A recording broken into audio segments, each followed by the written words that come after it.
Looking for a sweet and cozy way to welcome in fall? Well, Howard shows us how to make Hayride pumpkin squares today in the Mr. Food Test Kitchen. Fall means different things to different people, depending on where they grew up. I'm from upstate New York, where the fall includes lots of apple picking, hay rides down country roads, and a trip to a pumpkin patch to find just the right pumpkin. Whether you have similar memories or not, you can still enjoy the flavors of fall by whipping up a batch of our Hayride pumpkin squares. We start by combining some flour, salt, baking powder and baking soda, cinnamon, and nutmeg.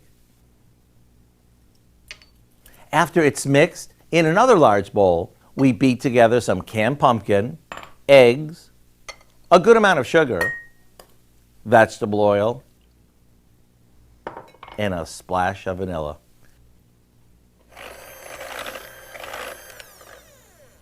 Now we add our dry ingredients to this, mixing it until it's smooth. Then into a baking dish it goes before popping it in the oven. While this bakes, don't be surprised if your neighbors stop by to see what smells so darn good.